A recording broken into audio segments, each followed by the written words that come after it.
Dans un petit lycée du sud de la France, tout semblait paisible. Les couloirs sentaient le café du matin, les professeurs parlaient des examens, et les élèves, eux, rêvaient déjà des vacances d'été. Clara Morel, 16 ans, faisait partie de ces élèves discrets que personne ne remarque vraiment. Toujours au fond de la classe, les écouteurs dans les oreilles, elle notait tout soigneusement, mais ne parlait presque jamais. Un jour, un nouvel élève arriva, Mathis Leroux, un garçon calme, timide, mais avec un regard profond. Entre lui et Clara, un lien se créa presque immédiatement. Il restait après les cours, riait doucement dans la cour, partageait des secrets d'adolescents. Mais dans une école, deux jeunes qui s'entendent trop bien. Ça attire les regards. Et parfois, la jalousie. Tout commença avec une simple photo. Quelqu'un les avait pris en photo, main dans la main, derrière le gymnase. La photo se retrouva sur un groupe privé d'élèves, accompagné d'un message. Clara a encore trouvé sa victime.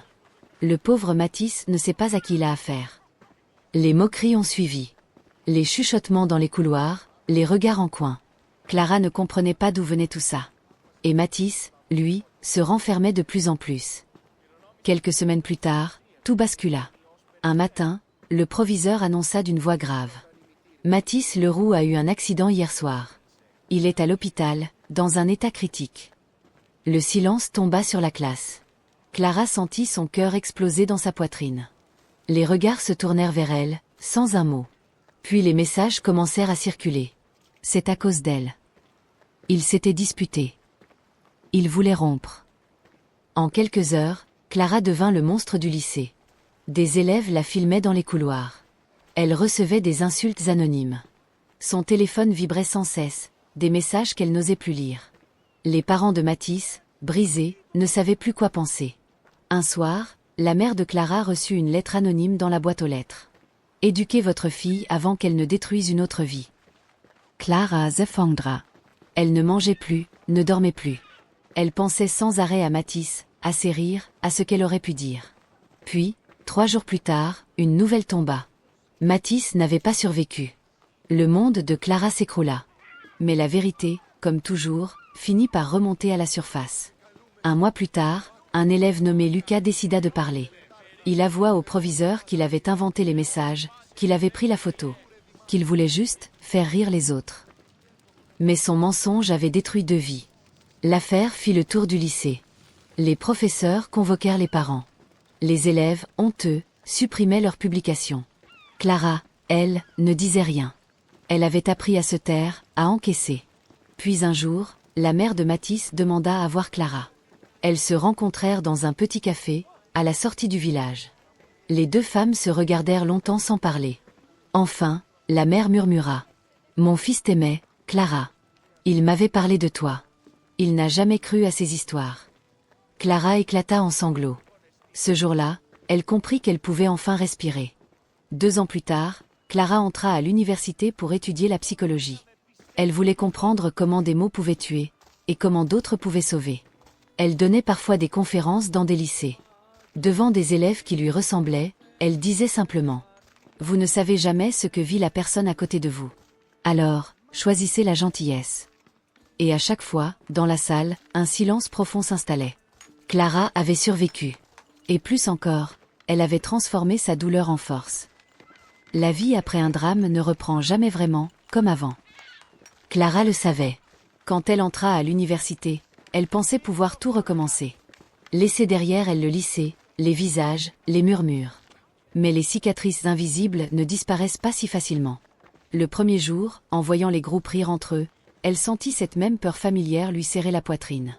Et si quelqu'un apprenait son passé? Et si tout recommençait? Alors elle se fit discrète. Encore une fois. Comme si sa vie entière était un exercice de silence. Mais un après-midi, dans la bibliothèque, elle rencontra Julien. Il travaillait sur le même projet qu'elle, un garçon au regard doux, avec une patience rare. Il parlait souvent de psychologie, de blessures qu'on ne voit pas. Julien ne posait jamais de questions sur son passé. Il l'écoutait seulement.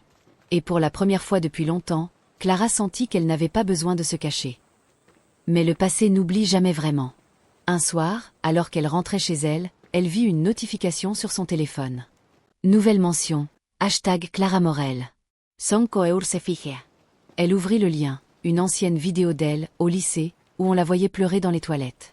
Quelqu'un l'avait retrouvé et reposté sur un compte anonyme. Les commentaires recommençaient. La manipulatrice est de retour. On n'oublie pas ce que t'as fait. Clara resta figée, les mains tremblantes. Tout ce qu'elle avait reconstruit en 2 ans semblait s'effondrer à nouveau. Elle éteignit son téléphone et s'assit par terre, contre le mur. Mais cette fois, quelque chose avait changé. Elle n'était plus la même fille. Le lendemain, elle alla voir son professeur de psychologie sociale. Elle lui expliqua calmement ce qui se passait. Il lui répondit.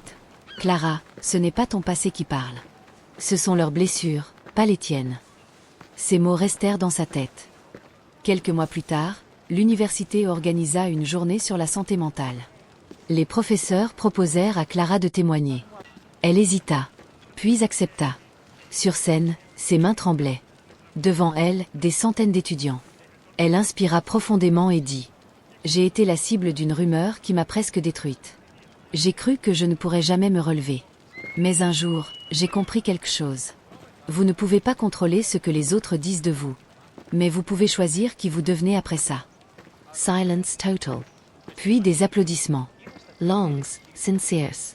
Parmi le public, une jeune fille pleurait. Après la conférence, elle vint voir Clara et murmura. « On se moque de moi, tous les jours. Merci, je voulais tout arrêter. Vous m'avez sauvée. » Ce soir-là, Clara rentra chez elle et pleura. Mais cette fois, c'était des larmes de paix. Un matin, elle reçut une lettre. Pas de nom, pas d'adresse. Juste un mot à l'intérieur. « Je suis désolée. Lucas. » Elle resta longtemps à la regarder. Les souvenirs revinrent, les moqueries, la peur, le vide. Et pourtant, elle sourit. Elle prit un papier et écrivit en retour. « Je te pardonne. Pas pour toi, mais pour moi. Parce que je veux vivre libre. » Elle n'envoya jamais cette lettre. Mais ce geste suffisait. Quelques années plus tard, Clara devint psychologue scolaire. Chaque matin, elle entrait dans un lycée, voyait des visages stressés. Des jeunes qui, parfois, cachaient une douleur derrière un sourire. Un jour, une élève entra dans son bureau en pleurant. Elle lui rappela tellement celle qu'elle avait été. Clara la prit dans ses bras et dit doucement « Tu n'es pas seule. Je te promets que ça ira. » Cette phrase, elle aurait aimé qu'on la lui dise à 16 ans. Alors, elle la répétait à chaque fois qu'un enfant souffrait. Un soir d'été, Clara marcha seule sur la plage de Marseille. Le vent caressait son visage, les vagues murmuraient doucement. Elle pensa à Matisse, à ce qu'il aurait dit s'il la voyait maintenant. Et dans le bruit de la mer, elle crut entendre sa voix. « Tu as survécu, Clara. Et tu as bien fait. » Elle sourit. Les étoiles brillaient au-dessus d'elle. Et pour la première fois depuis longtemps, elle se sentit en paix.